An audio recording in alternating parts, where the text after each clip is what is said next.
The first loin that we put on was the one that was in the marinade overnight.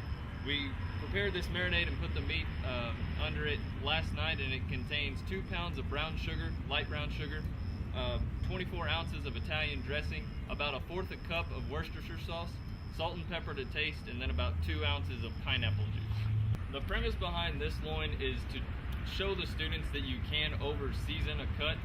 This usually happens with smaller cuts like chops or steaks, and so we're trying to use a loin here, and we put a prime rib rub and filleted it open so that the outside is covered, and then internally it's covered as well in mainly salt and pepper. And we're just trying to show the students that you can over season something too much.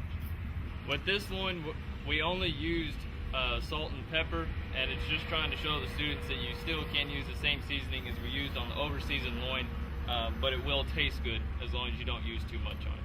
With these loins, the only ingredient we used in the seasoning was Lowry's, just because this area, or maybe the people that we're mainly serving, the professors and everybody, really do love the Lowry seasoning on the pork loins.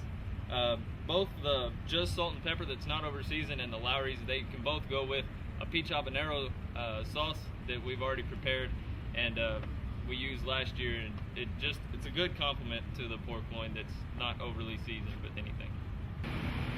We are now applying our mop sauce, which is almost like a barbecue sauce, and it's a tomato-based sauce that we use tomato sauce, Worcestershire sauce, honey, molasses, onion powder, garlic powder, white and black pepper, along with some chili powder and a little bit of liquid smoke.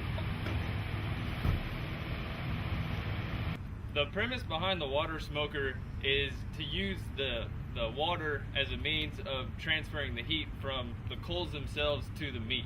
And so we have the coals that lay on bottom and try and just maintain that temperature, and then we have a bowl of water here in between the coals and where we would place the meat. So what's happened is the coals will heat the water, and that steam will actually transfer the heat into the meat itself in order to cook it. Makes it juicier and more tender.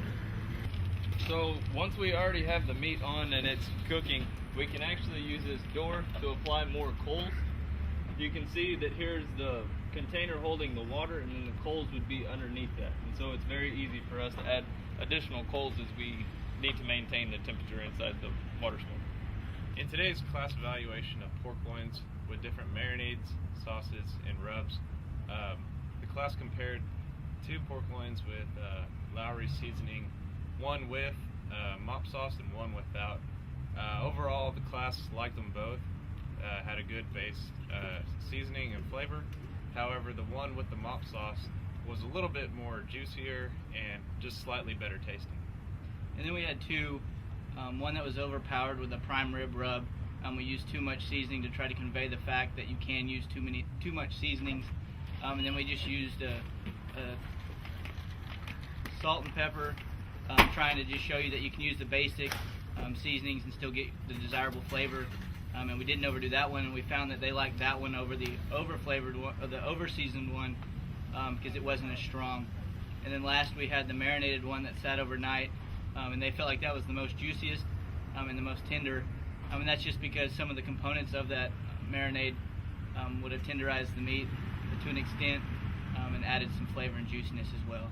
So overall, we feel like they got to see multiple aspects of the ribs, or the rubs, the seasonings, and the marinades, and it was a good week.